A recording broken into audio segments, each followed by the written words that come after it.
Bằng nước đi. Và cái quần cháu thì như thế này thì bà đi tuổi thì cháu mang đi chợ bán. À, vâng, cháu cũng nghĩ như thế bà ạ, bởi vì để lại thì hai bà cháu mình ăn cũng không hết đấy. Nhiều cháu bảo cháu ở nhà thì ăn không hết. Vâng. Thế thì bà giúp cháu bà nhá. Vâng. Để cháu đi tranh thủ cho đóng một chiếc giường cho bà. Vâng ạ. Bà cháu cứ đi làm việc của cháu đi. Vâng. Thì cái giao thì bà có thu hoạch cho cháu. Vâng ạ. Vâng. Cháu cứ làm việc đi. Vâng ạ. Thế thì bà giúp cháu để cháu đi tranh thủ cho đóng một chiếc giường cho bà nhé. Vâng.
Bà giúp cháu nhá.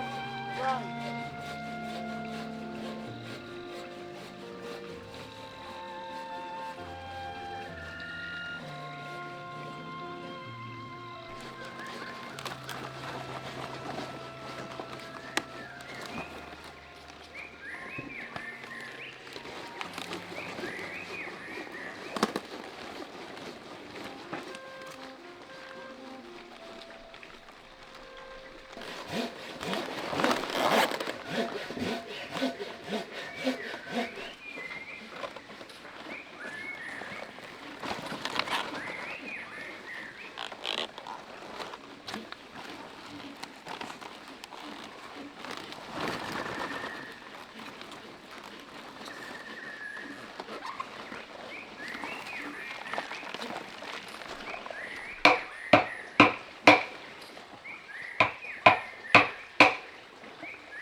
đây bà đi lại cẩn thận bà nhá. Vâng. Cháu đừng lo, bà làm được. Cháu cứ làm việc của cháu đi. Vâng ạ.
Thu hoạch được rau lần này rồi mình lại trồng lứa mới bà ạ.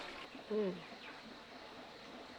Tí cháu đi chợ rồi cháu mua giống rau về cho bà trồng bà nhá. Ừ.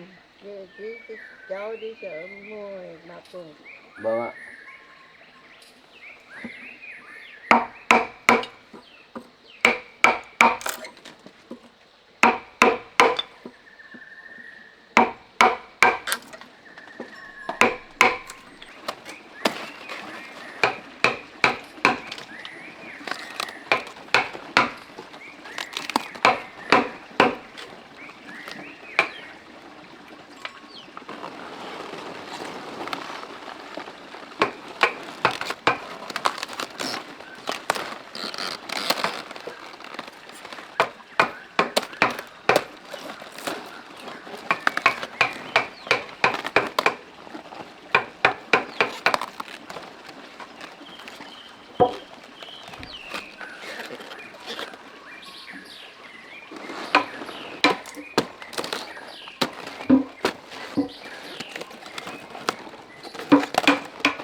rồi. Dạ. Nghỉ đi chợ thôi, muộn rồi. Tiếp đi chị. Thế ạ. Vâng ạ. Cháu cũng phải làm quá nên là cháu cũng không để ý. Rồi. Thế thì bà ở nhà nghỉ ngơi nhá. Thì cháu đi chợ, cháu tranh thủ đi chợ một lúc rồi cháu về ạ. Đi đi, vâng. đi muộn. Bà ở nhà không phải làm gì đâu bà nhá. Vâng.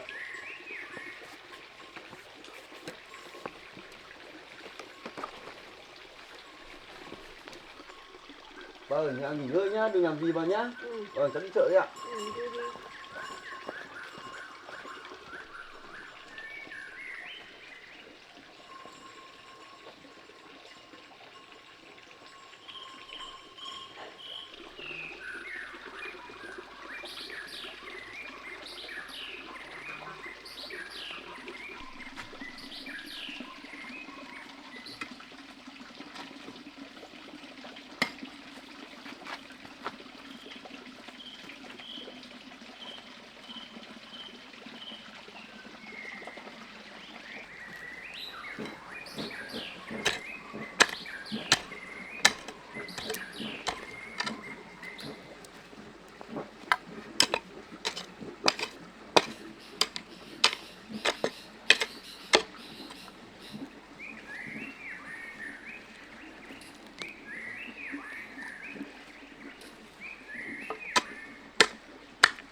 Đây.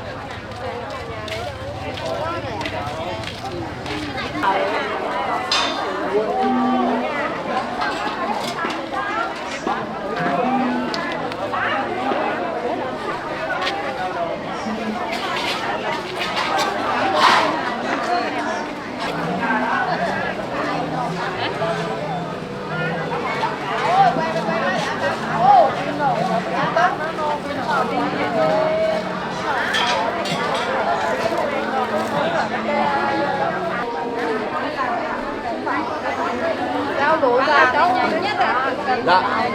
Vâng, có thể luôn cả cái này cho bán cả.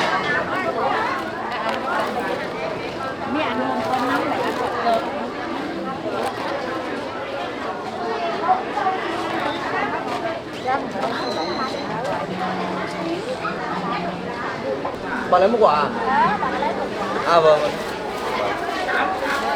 Bà lấy quả nào đấy bà? Vâng.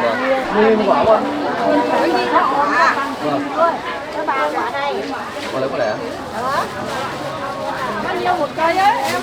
10.000 con.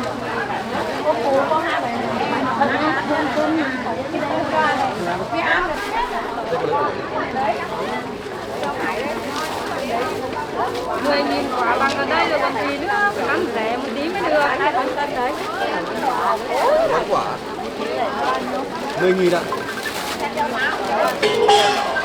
Bà cân chỉ cô. Luôn. 10.000 ạ.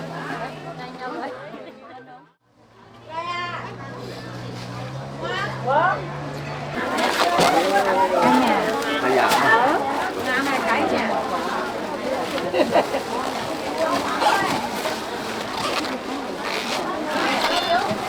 Đây. Không, lúc nãy đưa cho 100 mà.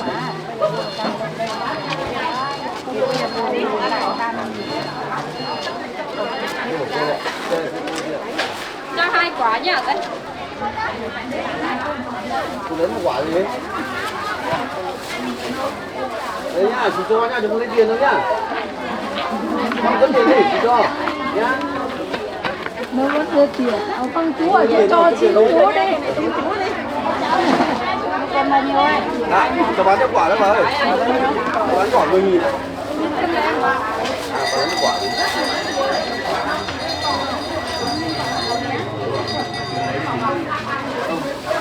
Bà lấy vui vì tiền. Cho cô lấy 2 quả. Cô lấy á? Vâng. Không nên đâu. Mua. Không nên. Bán hàng khó.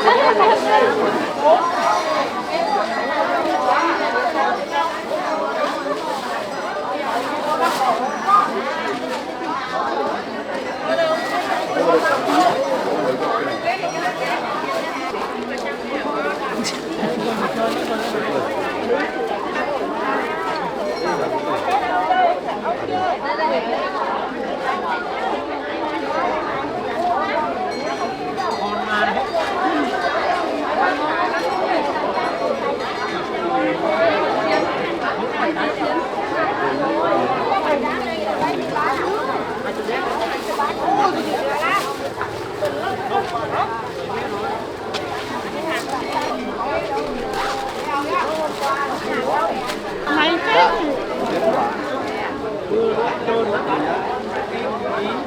Lấy có vẻ dạ. Lấy 2 quả.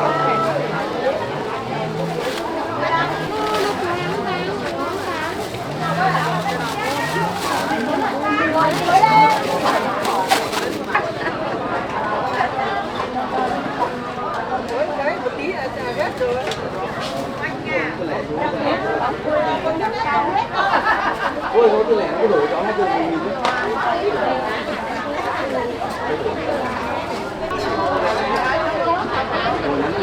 tất cả cháu. Người dừng. Bà chưa được ăn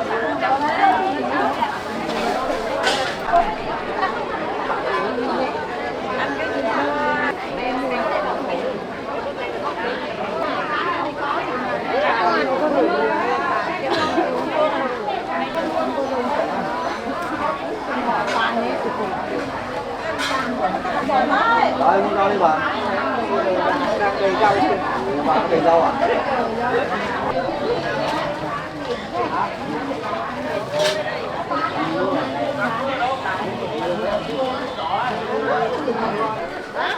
Cho má này cô. Họ bán được thì lấy một gói gói mà lấy ai gói. cam chiên rồi là. Chị lấy mấy quả?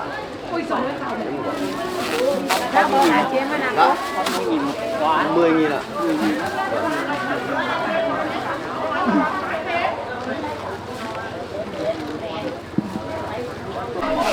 Chơi.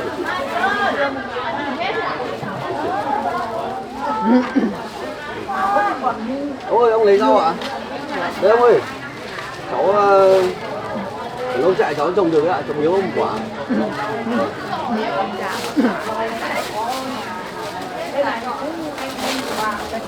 Trồng nhiều không nhá. Vâng, trồng nhiều cho ông ạ. Các cháu nó phiếu ông đâu. Vâng, trồng nhiều cho ông ạ.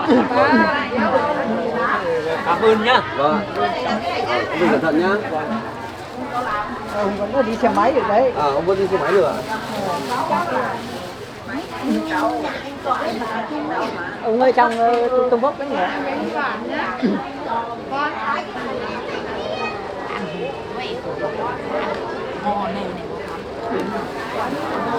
Các cháu rồng. Vâng, có cháu rồng mà. Cháu rồng ở trên trong trại của cháu rồng nhiều rau, loại rau lắm mà.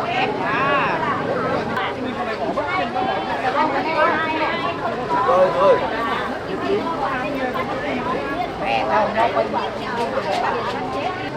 Bà xin hỏi đây trồng những rau quả các bà ơi.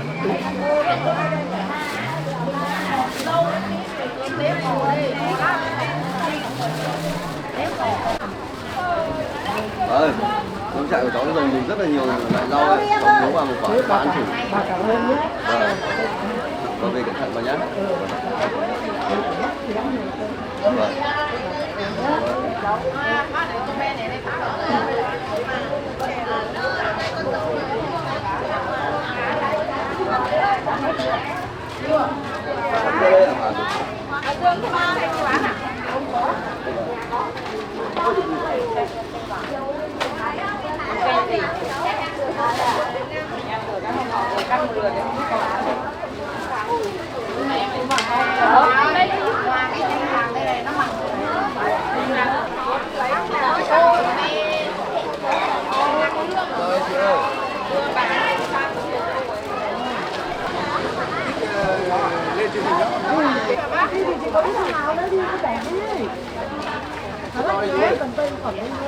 Bán cho 2 trái.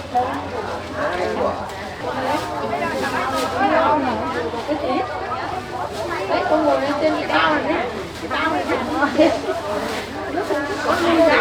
Đun giá. Bà đấy, bà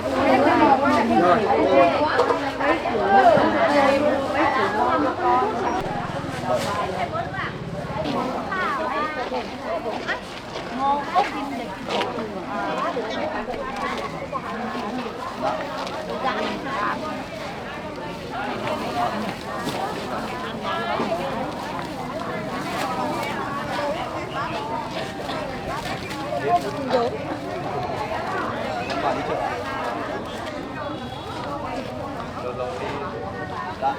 Cháu ở trên núi xuống mà. Dạ. Người dự đấy. Dạ. Không ạ.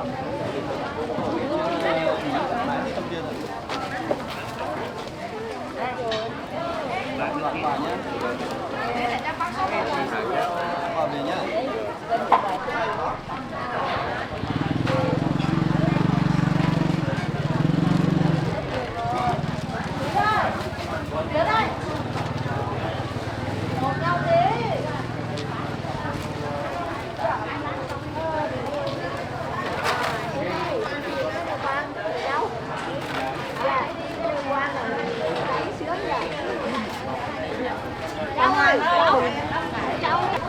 Các bà bán hàng nhé.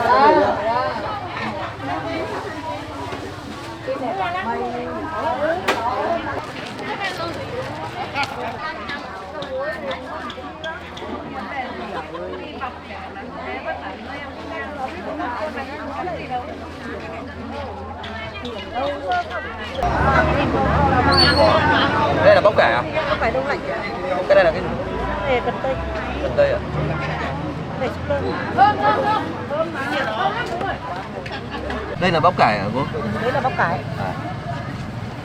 Bắp cải các cháu cất ở đâu bé? Cái này là su hào à? Đây là su hào. À. Thế cháu lấy đây cả đấy là đúng. 4 mớ. Vâng đấy, cháu lấy 4 mớ. Vâng, con xếp vào cháu.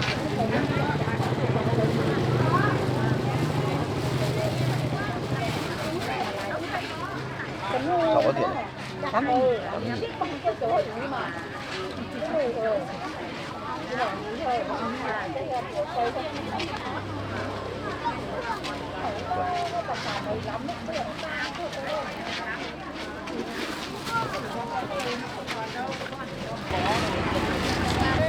Hàng nhá. Bán chứ.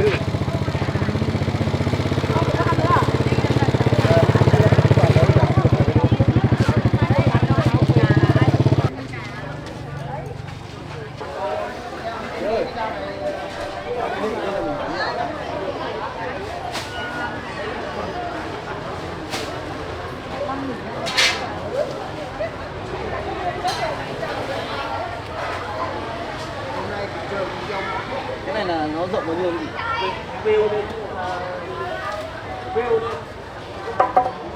Nó rộng nó rộng. Mét 6. Mét 6 à? Dài của nó là 2 mét à?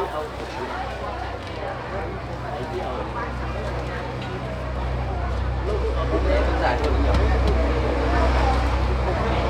Cái này chị bán như nào? 330.000. Chị cho em xem cái mét 8 này chị. Cái này mét 6 nhưng hơi hẹp so với cái giường này.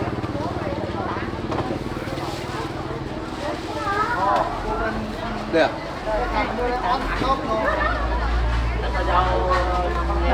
Lắm rồi. Rộng 2 mét à? À, dài 2 mét chứ nhỉ? Dài 2 mét, Rộng 1,8 mét. rộng 1,8 mét.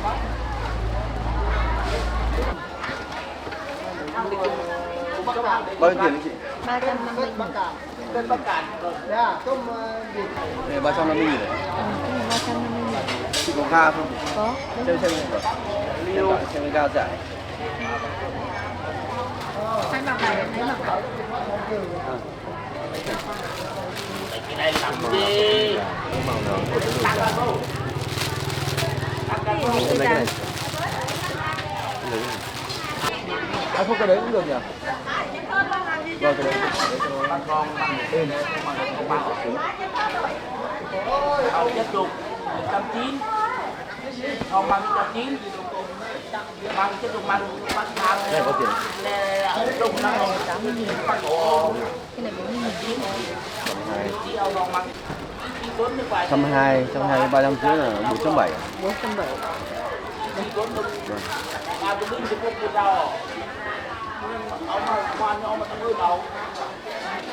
Hai đưa tiền giả với chị đỡ phải bù.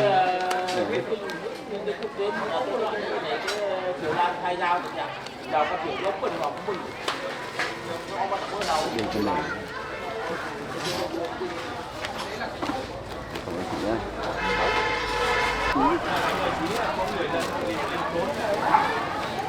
Không khai đá được, khai trên hà dạ có phải khai đá được đâu mà đâu đó.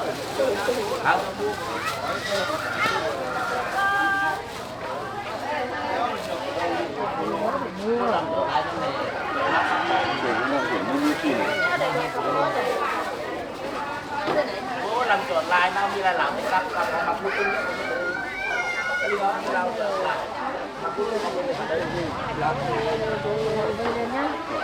Em chỉ ốm này. Cô em đi phải. Em đi một tí là về đến nông trại ăn. Chào chị nhé.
Ơi, đi chợ về rồi bà. Vâng. Miu. Miu bà làm vườn à Miu?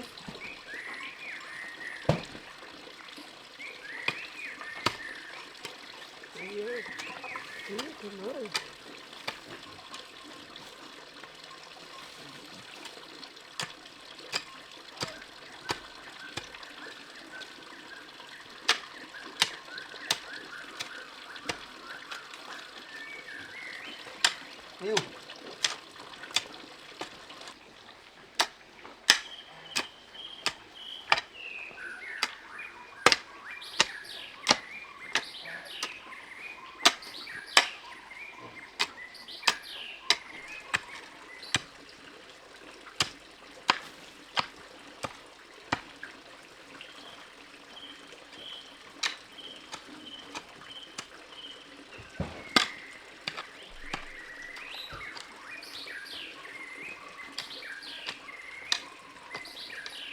Bà ơi, bà đưa cháu cuốc cho bà. Vâng. Còn chỗ nào không?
ơi, cháu cốc hố xong rồi bà hộ cháu trồng nhá.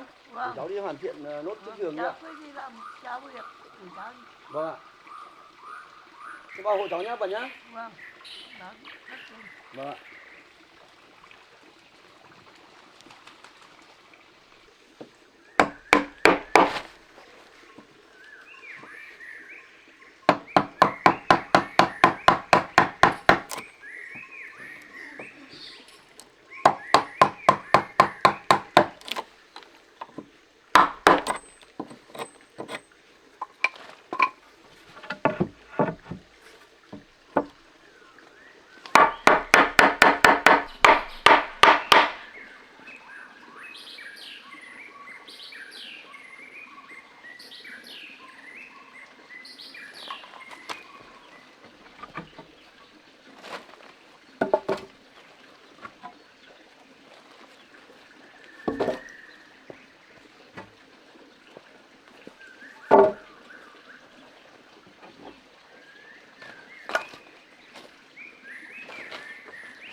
Bà ơi, bà dùng xong không chưa bà? Xong rồi. À, bà dùng xong rồi ạ? Thế thì bà đi vào đây.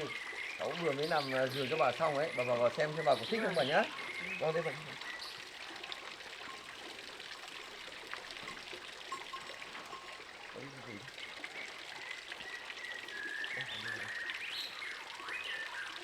Vào đây này. Bà ơi, đây cháu đóng giường mới cho bà có thích không ạ? Thích chứ. À, Cháu làm mình giường mới đẹp thế này là bà thích lắm. vâng, bà thích thì cháu vui rồi bà. Ừ. Vâng. Cháu tốt bụng quá. Có Làm gì đâu giường bà. đẹp thế này cho bà. Vâng. Vâng, bà thích là được rồi bà. Ừ. Vâng, thế bà ngồi đây bà. Ừ. Bà ơi, bà thích là cháu vui rồi. Vâng. Vâng. Bà cũng thích. Vâng. Cháu tốt bụng làm cái gì cũng tốt cho bà. Vâng ạ. Vâng, thì từ nay thì bà có giường mới với điện mới ngủ thì cháu hy vọng là bà sẽ ngủ thật ngon và thoải mái hơn bà. Vâng. Vâng, thế bà làm thử lên xem bà.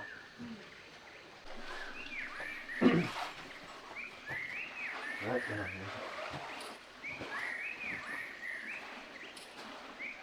Bây giờ bà có giường mới rồi, cháu sẽ cố gắng hoàn thiện nốt mấy chiếc cửa này cho bà nữa. Ừ. Vâng. Tối nay bà vẫn cứ ngủ ở trong kia, thì cháu sẽ ngủ ở đây. Ừ. Vâng ạ. Còn bây giờ thì cũng trời cũng sắp tối rồi. Cháu hôm nay bà đi hội cháu làm việc thì vất vả rồi, chắc bạn cũng đói rồi. Cháu đi làm một chút gì đó rồi hai bà cháu mình cùng nhau ăn bà nhá. Ừ. Vâng ạ. Cháu cứ đi làm. Vâng. Bà cứ nằm đây bà nhá. Ừ. Vâng.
Bà ơi, hôm nay bà giúp cháu thu hoạch bắp cải, bà mệt rồi bà ngồi nghỉ ngơi đợi cháu một chút nhá.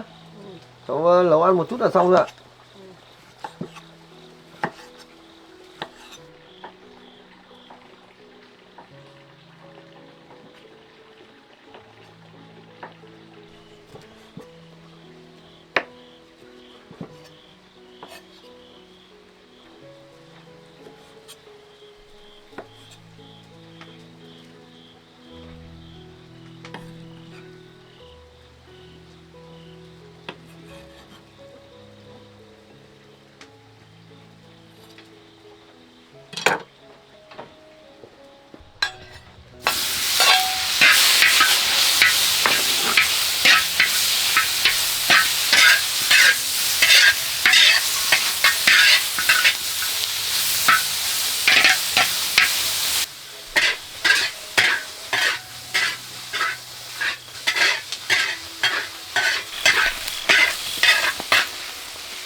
Bà đi ăn cơm thôi bà. Miu ơi, ăn cơm đi Miu.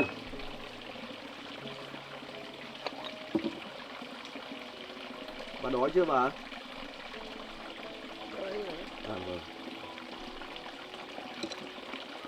Cảm ơn bà.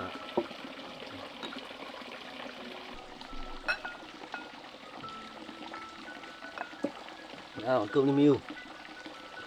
Bà cứ ăn cơm đi bà. Cháu lấy cơm cho Miu thôi bà. Bà cứ ăn cơm đi ạ. cơm chó. Vâng ạ, cảm ơn bà.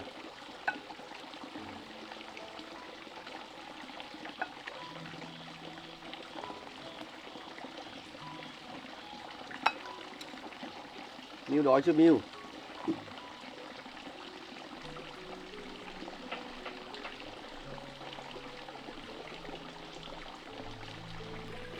Bà gắp thức ăn tự nhiên nha bà nhá.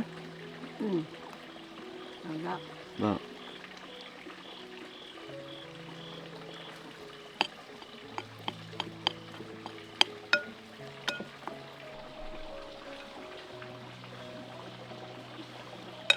Cơm với Miu.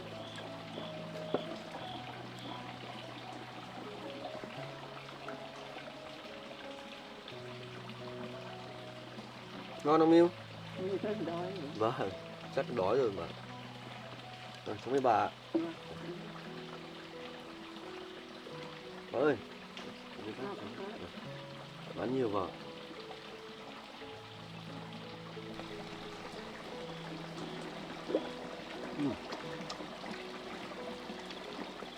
Cái thịt này xào với cái rau cải này khá là ngon bà. Ngon. Vâng. Con thì bán nhiều mà nhá bà nhá. Cho nó ăn ngon lắm. Vâng. Chỉ cần bà thấy ngon là được rồi bà. Rất là ngon rồi. Vâng. Đây bán thử ở đây thôi nhé. Có nhiều lắm. Hôm nay bà hội cháu đi thu hoạch rau và có thấy mệt không? Bên bà thì làm được mà. À. Đây, như ăn nhiều rồi nhá.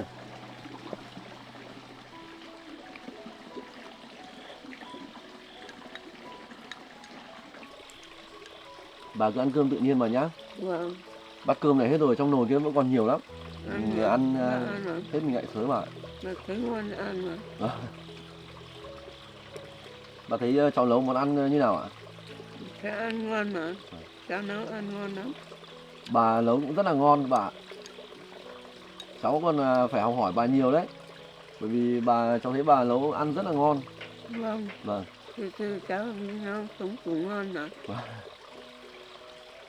Bà ơi, bà học nấu ăn từ ai đấy ạ bà? Bà học mẹ bảo nấu mà. À, Học từ mẹ mà. Vâng. Bà có biết câu chuyện cổ tích nào không bà? Bà ngày xưa bố mẹ cũng bảo chuyện bà quên hết rồi, bà không biết. Vâng.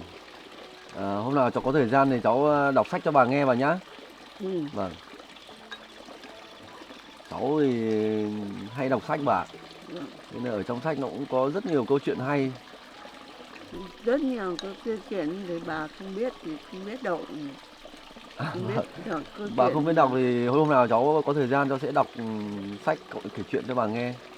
Ừ. Vâng. Bà ơi, cháu nghe nói là ở khu vực mình sống như này có rất nhiều hổ phải không bà? Có chứ. Cháu có một lần là cháu với Miu đi hái măng ấy ạ. Cháu cũng có nghe được tiếng hổ gầm ở trên núi đấy bà. Ừ, cái nơi này có hổ nhiều mà.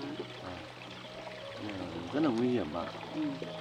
Hôm đấy cũng rất là may mắn cháu với Miu cũng kịp thời về đến nông trại của mình đây.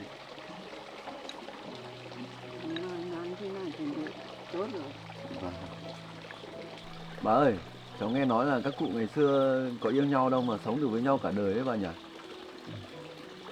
Ngày xưa Vâng. nó không yêu nhau thì nó lấy nhau thì phải ở với nhau thôi. Có nghĩa là lấy về rồi mới yêu đúng không bà? Lấy về rồi mới yêu. Kiểu cứ như là thời gian thì mình ở với nhau rồi thì mới yêu ấy bà nhỉ? Ở với nhau phải yêu nhau mà. Vâng.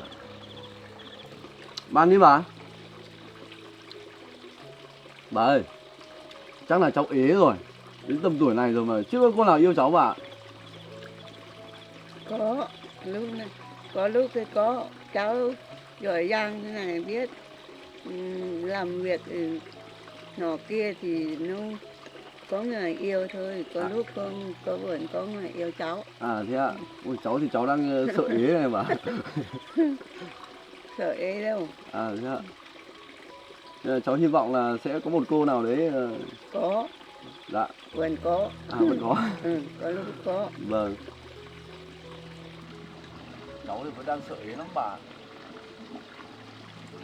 Bà ơi, nếu có một ngày mà tìm được con gái của bà ấy, bà có gả con gái của bà cho cháu không? Có chứ.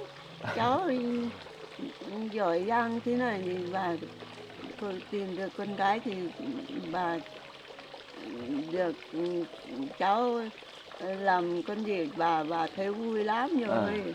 Nhưng mà cháu thì chỉ sợ là con gái của bà chê cháu thôi bà. Không, sợ cháu chê thôi, con gái của bà không chê đâu. Bà đẹp não như này chắc con gái của bà chắc chắn là sẽ xinh lắm bà nhỉ? Bà cũng không biết nữa. Bây giờ con gái lớn nè, còn giống ung thì vẫn xinh đẹp. Thế ạ. Vâng. Thôi bà ăn cơm đi bà. Mình không nói chuyện này nữa bà. Vâng. Vâng.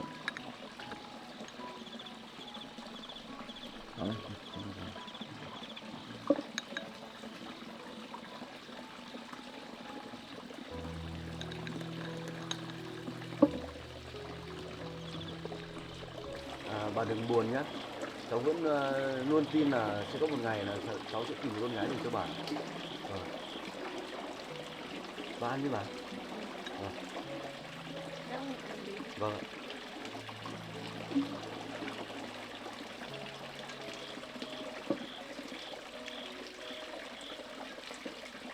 Món này ngon. Vâng. Này, xào với cái này rất là hợp bà nhỉ? Vâng. Ăn nhiều bà.